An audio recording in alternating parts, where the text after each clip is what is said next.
officiellement officieux et officieusement officiel. Welcome to Gojo TV.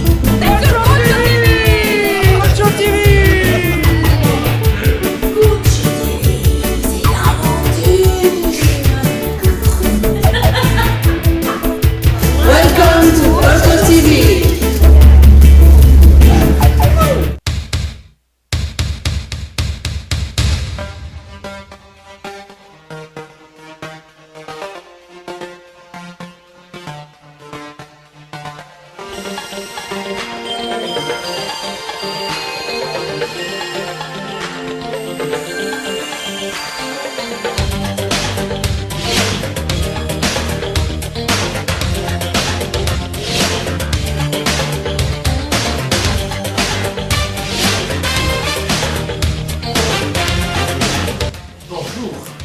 Bon, quel voyage on pourrait faire depuis Claude? D'abord, je me présente, je suis Hélène Bernier.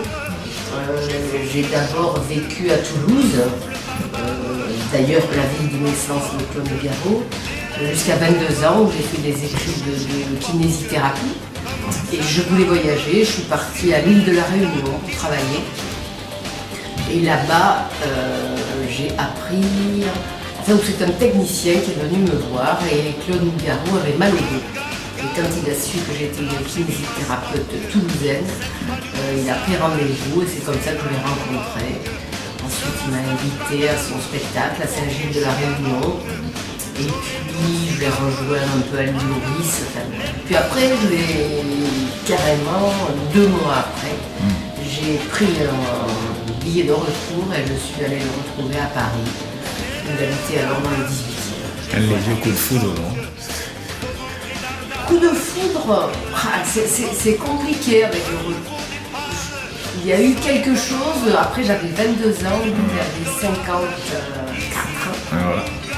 Et en tous les cas, il m'a téléphoné, puis je suis rentrée. J'ai senti peut-être que nous sommes restés 20 ans ensemble. Voilà. Moi qui n'étais pas du tout, qui n'étais pas fan, et d'ailleurs je suis pas fan de musique, mais moi j'aime.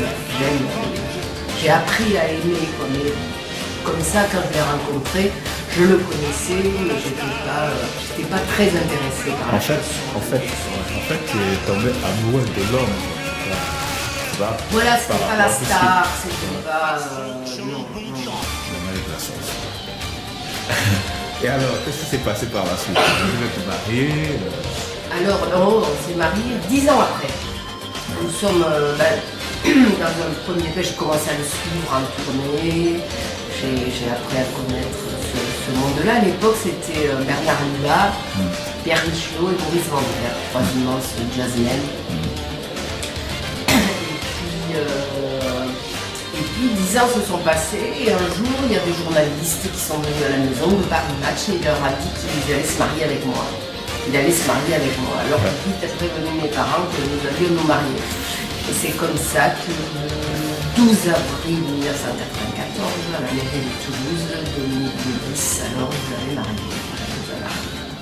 Voilà. Et puis il s'est encore passé 10 ans, puis on a appris que Claude a été malade. Voilà. Et il nous a quittés le 4 mars 2004. Oui, mais je reviens un peu en arrière. Quand vous êtes donc rencontrés, toi tu travaillais, alors t'as lâché ton boulot bien? Alors j'étais à l'île de la Réunion, je travaillais, donc j'ai pas pu repartir avec lui. Je suis restée à Saint-Denis, au cabinet où je travaillais, et puis un mois après, j'ai commencé à sentir que que j'avais envie de le retrouver. Donc j'ai trouvé une remplaçante et j'ai pu repartir à Paris. D'accord. Maintenant, donc en 2004, il décède. Oui. Après, que devient Hélène Nougaro? Eh bien, c'est évidemment un grand vide et toute une vie à reconstruire. Mais en même temps, j'ai vraiment toujours le sentiment que Claude m'accompagne et alors, par sa notoriété aussi, il n'y a pas un jour où on ne me parle pas de lui et où je ne suis pas... ce qui fait qu'en fait, c'est comme ça continue. Ça continue, voilà. Ça continue. Alors en 2006, il y a une association Claude Nougaro qui s'est créée aussi à Toulouse avec des amis. On a commencé à organiser un festival là-bas. Au début, les activités étaient très reliées à Claude. Petit à petit, je suis, par un ami qu'il m'avait fait rencontrer, qui s'appelait Jean-Marc Natel, et qui était un grand collectionneur de peinture et un amoureux de la poésie et d'une culture immense. Il a commencé à m'amener dans des ateliers d'artistes, voilà, et de là est né l'amour de la peinture. J'ai commencé à collectionner un petit peu, à rencontrer voilà, de nouveaux artistes, les peintres. C'est comme ça que j'ai glissé de la musique vers la peinture. Et aujourd'hui, tu as une galerie. Alors aujourd'hui, là aussi, c'est des rencontres un peu magiques qui me poursuivent dans la vie, où j'ai comme voisin à Paris le cabaret des Trois Maillets, qui est un lieu historique où sont venus jouer tous les plus grands jazzmen dans les années après la guerre. Miles Davis, tous les grands musiciens ont joué dans ces caves à 3 pas de la maison. Et le propriétaire m'a proposé de m'occuper de la galerie. De la galerie qu'il avait, qui était un peu en déshérence. Et donc ça fait 5 ans que je programme cette galerie et que je m'occupe voilà, du mardi au samedi et d'ailleurs presque tout le temps, parce que c'est aussi quelque chose, rencontrer des artistes, voilà, voilà, maintenant je suis dans la peinture. Ok. Est-ce qu'il y a un grand changement? C'est vrai que parce que le monde de la musique et le monde de la peinture doit quand même avoir un fossé, non? Alors, entre la peinture et la musique, il y a l'art qui réunit. Claude d'ailleurs dessinait pas mal, enfin, mais bon, il n'était pas, on n'a pas passionné quand même par ça. Mais en fait, moi, je m'aperçois que j'aime plus j'aime le silence. Enfin, quand j'étais jeune, et le peintre, pour moi, c'est un monde de silence et de contemplation. Et en fait, c'est plus ma vraie nature. Après, aujourd'hui, j'aime vraiment la musique. Mais ma vraie nature, c'était plus la peinture, la nature, le silence. Alors, les peintres, après les peintres, il y en a de différents, mais j'aime beaucoup les peintres. Tous les styles. Il y a le collage. Alors, dans la peinture, la peinture, d'ailleurs, c'est un handicap pour moi. Comme dans la musique, j'aime toutes les musiques, j'aime toutes les peintures, pourvu qu'elles soient bonnes. Il n'y a pas de la peinture, que ce soit abstrait ou figuratif. Je préfère, si c'est bien, c'est bien. Quoi. Parce que les deux doivent vivre. Quoi. C'est la peinture, on doit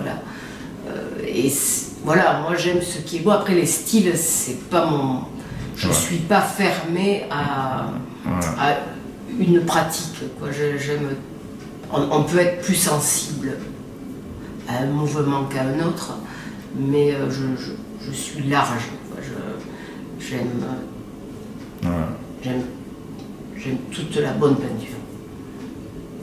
Si tu devais changer maintenant, là, tu dis bon, je laisse un peu tomber la peinture, la musique est déjà partie, bon, je les aime, mais je me dis, mais choisis un truc, qu'est-ce que tu veux faire? Si tu veux faire quelque chose d'autre que tenir une galerie. Alors, aujourd'hui, déjà, je dois dire que la galerie est presque au XXIe siècle.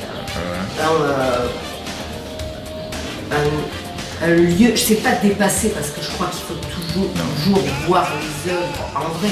Mais il est vrai que beaucoup de galeries ferment et que c'est quand même compliqué, à part quand on fait des événements, d'attirer le public dans la galerie. Je me suis déjà posé la question, après on peut vendre, on peut montrer de l'art sans avoir une galerie. Maintenant il y a on peut toujours trouver en dehors même des sites, faire des rencontres chez soi, enfin j'ai un peu déjà pensé à ça. Je crois que je resterai liée. Après, j'envisage déjà le jour où je ne serai plus les après-midi dans la galerie. J'ai pas encore vraiment décidé clairement de ce que je ferai. J'aime être à Paris et en même temps. Non, être en ville, je préfère être dans une grande ville. Et si c'est pas Paris, ça sera la race, la nature. Voilà.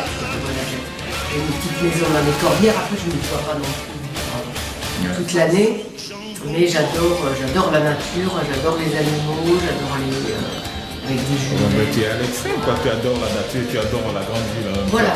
Et oui, parce que c'est quelque part, on a l'anonymat dans une grande ville, dans la nature. On est dans la grande ville, c'est plus anonyme. On passe incognito. Voilà. Et puis à Paris, il y a tellement de choses à voir, à écouter, de gens à rencontrer, de spectacles à voir. Donc j'ai pas encore tranché. D'ailleurs, comme toute ma vie, je me laisse porter par les flots et on verra bien.